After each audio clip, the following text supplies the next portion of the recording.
Welcome to Football Thoughts, where we talk everything football. In today's video, I'm going to be predicting the Jaguars' record. I just want to say I am a little bit of a Jaguars fan, but I'm going to try not to be biased. I think these are realistic expectations for the Jaguars. Okay, so the Jaguars start out week 1 against the Colts at home. And the Colts made some pretty big moves this offseason. They traded for DeForest Buckner, a defensive tackle from the 49ers. They also brought in free agent quarterback Philip Rivers and running back Jonathan Taylor and Michael Pittman. They brought in the draft, which I like all of these moves. I think they maybe gave up too much for DeForest Buckner, but I don't know. We'll see.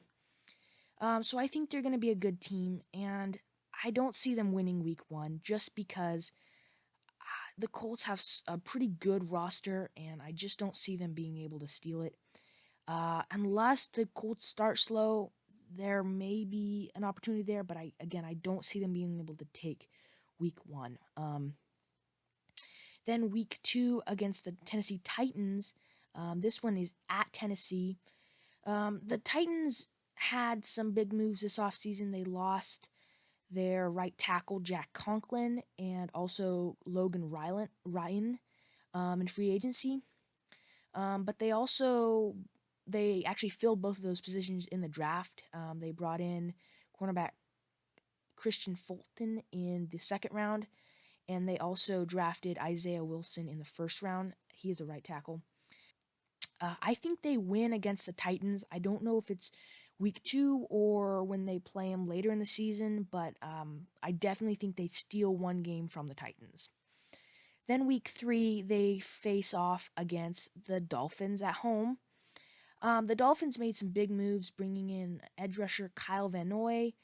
They drafted Tua Tagovailoa. They brought in Byron Jones. They also brought in Noah Igbone from Auburn. He's a cornerback. And Andrew Thomas, a left tackle. Made some pretty big moves. I I think they win this game against the Dolphins. I don't think Tua's going to be playing. And the Dolphins still have a lot of holes in their roster, even though they bring in some big free agents. Their front seven isn't very good, and I think Leonard Fournette can have a good day against that. And then week 4, they face off against the Bengals, who obviously drafted Joe Burrow first overall quarterback, and they brought in T. Higgins in the second round, who's a wide receiver, and they get Jonah Williams, who they drafted last year in the first round, back from an Achilles tear. So it's kind of like they have 2 first-round picks. And I think they lose this game. I think this is the Bengals' first win, but I think the Bengals steal this game from them. And then week 5 is against the Texans, who lost DeAndre Hopkins in a trade, terrible trade. They had no first-round pick, and they brought in Brandon Cooks and Randall Cobb to wide receivers in free agency, and then they also brought in David Johnson in the DeAndre Hopkins trade. Uh, I, you know, I look at this game and I think I don't like what the Texans did in the offseason. It was a horrible offseason. They made a lot of bad moves. But I do think Bill O'Brien is an okay coach in terms of regular season games. He can coach the team pretty well. So I think they lose this game. That puts their record at 2-3 going into week 6 against the Lions at home. The Lions brought in free agent Jamie Collins. They also drafted Jeff Okuda, number 3 overall, but they lost Darius Slay, a really good cornerback. And as good as the Lions roster may look sometimes, I just don't think they can ever really get it together. Um, they seem like they can't ever get things figured out. And so I think that the Jaguars win against the Lions at home. So that makes their record 3-3 going into the bye week. And then week 8 against the Chargers. The Chargers have such a talented defense, and then they added to it in the draft, drafting Kenneth Murray, a linebacker from Oklahoma. The Chargers, like I said, have such a talented defense and a really still talented offense. They have a question mark at quarterback if it's going to be Justin Herbert or Tyrod Taylor, but too talented of a roster to not let them have the win there. All right, so then moving into week 9 against the Texans. This game's at home for the Jaguars, and I think the Jaguars and Texans split games. I don't know which one the Texans win, which one the Jaguars win, but I think the Jaguars most likely will win this game because it's at home. I don't know, maybe not, but I think so. Then moving into week 10 against the Packers drafted Jordan Love in the first round. He's a quarterback. They also lost offensive lineman Brian Balaga and linebacker Blake Martinez. But they still have a good roster. They still have Aaron Rodgers, so they're probably going to win this game. So I'll give the win to the Packers on that one. And then moving into week 11 against the Pittsburgh Steelers, also at home for the Jaguars.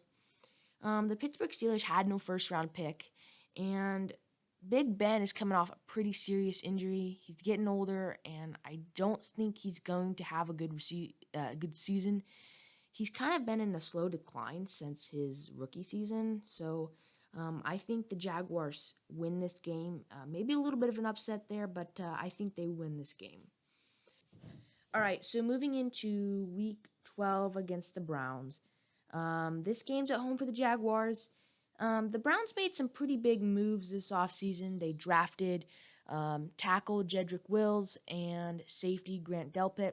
They also brought in free agent tackle Jack Conklin and free agent tight end Austin Hooper.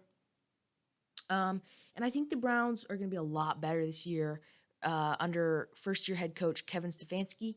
Um, and I think the Browns win this game. They have a really talented offense, and like I said, I think they're going to be a lot better this year. And then they're going to go into a little bit of a losing stretch here, starting against the Browns. I think they're going to lose against the Vikings. The Vikings traded Stephon Diggs for a first-round pick, and they brought in wide receiver Justin Jefferson from LSU and Jeff Gladley, cornerback from TCU. I think the Vikings still have a very good roster, and I think they're just too good of a team to be able to lose to the Jacksonville Jaguars. And then week 14 against the Tennessee Titans. Like I said in week 2, I think they split games. I'm not sure which one the Titans win, which one the Jaguars win. But I have the Titans winning this game. They seem to do a lot better toward the end of the season, so I assumed that they would probably win this game. And then moving into Week 15 against the Baltimore Ravens, who had the best record in the NFL last year at 14-2. I don't think they're going to have as good of a season, but they brought in some pretty good pieces both in draft and free agency. They brought in linebacker Patrick Queen from LSU and edge rusher Calais Campbell from the Jaguars, actually. And I just think that their roster just got a little bit better, and I think that they will win that game. Then moving into Week 16 against the Chicago Bears, this game is at home for the Jaguars. I think the Jaguars win this. I don't like what the Bears did in the offseason. They didn't have a first-round pick. I don't think the Bears are a very good team, and I just don't think that they can win this game. And then that's going to be the last win of the Jaguars season because I think they're going to lose week 17 against the Colts. They played the Colts week 1, and like I said, they brought in a lot of players, and I think they got quite a bit better. The big question mark for the Colts is, can Phillip Rivers be good? And I think he can. So I think they lose both game against the Colts, but if Phillip Rivers is really bad, they could steal a game. It's a pretty big question mark there for the Colts season, but I just think they lose that game. And that brings the Jacksonville Jaguars record to 6-10, which I think is really realistic for them.